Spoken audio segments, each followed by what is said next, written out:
بسم اللہ الرحمن الرحیم۔ معزز ناظرین کرام، یوٹیوب چینل کے ذریعے سے احکام شریعت کا شرعی مسائل کا سلسلہ جاری ہے۔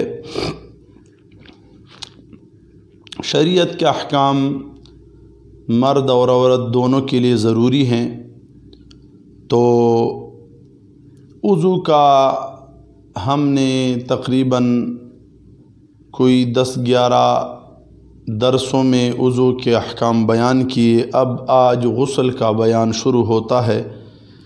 غسل کے بیان کو بھی توجہ سے سنیں اور غسل کے مسائل کو جاننا بھی ہر مرد و زن کے لیے ضروری ہے۔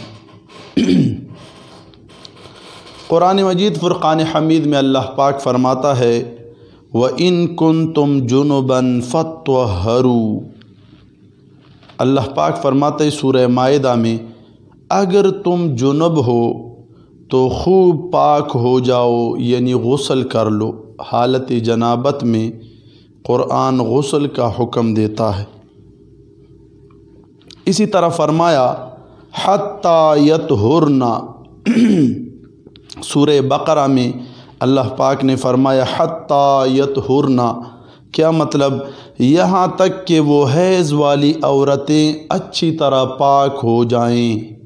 مطلب یہ ہے کہ اس سے مراد بھی غسل ہے۔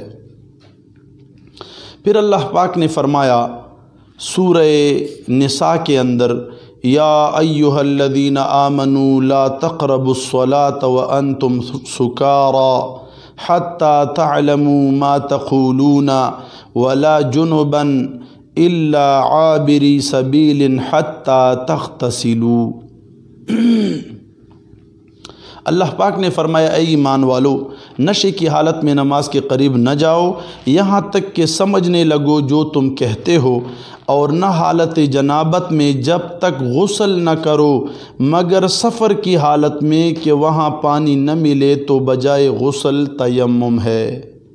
وہ مسافر کے لیے جب پانی نہ ملے، لیکن عام بندوں کے لیے کیا حکم ہے؟ حالت جنابت میں بھی نماز کے لیے نہ جاؤ جب تک غسل نہ کرو۔ مطلب یہ کہ غسل ضروری ہے۔ آئیے احادیث صحیحہ کی روشنی میں غسل کے متعلق کچھ بیان سنتے ہیں، ضروری مسائل۔ انشاءاللہ فقہی مسائل، شرعی مسائل بھی بعد میں تفصیل سے بیان کریں گے۔ صحیح بخاری صحیح مسلم میں حضرت عائشہ صدیقہ رضی اللہ عنہا سے مروی ہے رسول اللہ صلی اللہ علیہ وسلم جب جنابت کا غسل فرماتے تو ابتدا یوں کرتے کہ پہلے ہاتھ دھوتے، پھر نماز کا سا وضو کرتے، پھر انگلیاں پانی میں ڈال کر ان سے بالوں کی جڑیں تر فرماتے، پھر سر پر 3 لب پانی ڈالتے، پھر تمام جلد پر پانی بہاتے۔ یہ ام المومنین عائشہ صدیقہ رضی اللہ عنہا سے صحیح بخاری اور صحیح مسلم میں روایت ہے۔ پھر امام مسلم نے ام المومنین ام سلمہ رضی اللہ عنہا سے روایت کی، فرماتی ہیں میں نے عرض کیا رسول اللہ صلی اللہ علیہ وسلم اپنے سر کی چوٹی مضبوط گوندتی ہوں۔ عورتیں وہ چوٹی گوند لیتی ہیں۔ میں نے کہا یہ مسائل شریعت مطہرہ کے احکام شریعہ مرد و زن دونوں کے لیے ضروری ہیں۔ دیکھو کیسے ام المومنین ایک اہم مسئلے کا حضور علیہ السلام سے پوچھتی ہیں۔ امام مسلم نے ام المومنین ام سلمہ رضی اللہ عنہ سے روایت کی، فرماتی ہیں میں نے عرض کیا رسول اللہ صلی اللہ علیہ وسلم اپنے سر کی چوٹی مضبوط گوندتی ہوں تو کیا غسل جنابت کے لیے اسے کھول ڈالوں؟ فرمایا نہیں، تجھ کو صرف یہی کفایت کرتا ہے کہ سر پر 3 لب پانی ڈالے، پھر اپنے اوپر پانی بہا لے، پاک ہو جائے گی۔ یعنی کیا مطلب؟ جب کہ بالوں کی جڑیں تر ہو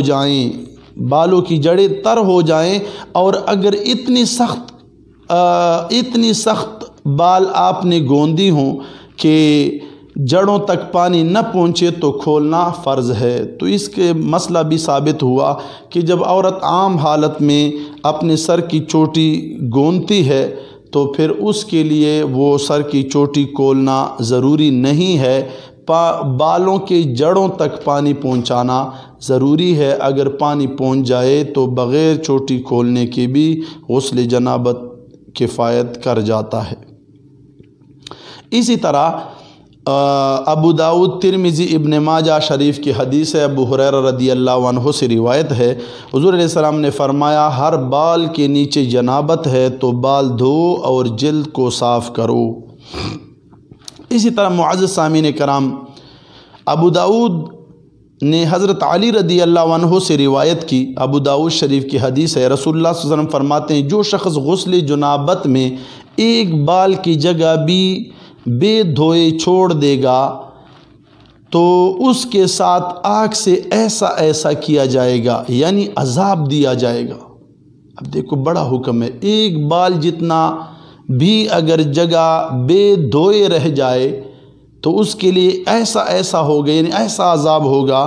حضرت علی شیر خدا رضی اللہ عنہ فرماتے ہیں اس وجہ سے میں نے اپنے سر کے ساتھ دشمنی کر لی، 3 بار یہی فرمایا، یعنی سر کے بال منڈوا ڈالے کہ بالوں کی وجہ سے کوئی جگہ سوکھی نہ رہ جائے۔ یہ ان مبارک ہستیوں کا احتیاط تھا، کتنے محتاط تھے غسل کے احتیاط کی وجہ سے۔